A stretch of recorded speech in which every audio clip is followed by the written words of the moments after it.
La situation peut surprendre et pourtant depuis le mois de septembre, 2 fois par semaine, c'est accompagné de son bras allemand de presque 1 an que Colline Sénéchal, la directrice de cabinet de la mairie, vient travailler. Allez, au panier. Pour moi, c'est très important de pouvoir l'emmener au travail et c'est un vrai avantage que de l'avoir à mes côtés. Et effectivement, si pour Vasco l'heure est plutôt à la sieste, Colline Sénéchal, elle, peut être pleinement dédiée à ses dossiers.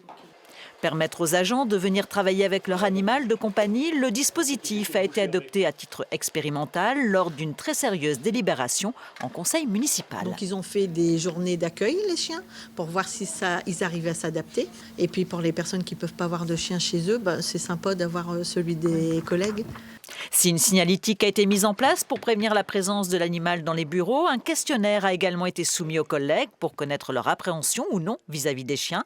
Car si la loi ne l'interdit pas, venir travailler avec un animal de compagnie s'inscrit dans un cadre bien précis. Les chiens qui viennent au bureau doivent être âgés d'un minimum de 6 mois. Si mon chien fait ses besoins, je les ramasse. Si mon chien aboie trop, je sais que je ne pourrai pas l'amener de nouveau. Il ne doit pas nuire à la concentration de mes collègues. Je ne dois pas amener un chien qui est malade, je ne dois pas amener un chien qui a des puces, des choses qui tombent sous le sens finalement. Il est avec moi à la fois dans le bureau, mais je peux aussi l'emmener un peu dans la mairie.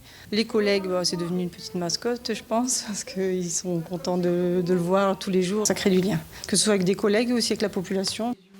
Que du positif pour les agents de la mairie comme pour les administrés, même si l'initiative, au premier abord, peut surprendre. Une expérimentation menée jusqu'en avril avant un premier bilan pour une éventuelle prolongation, selon le maire.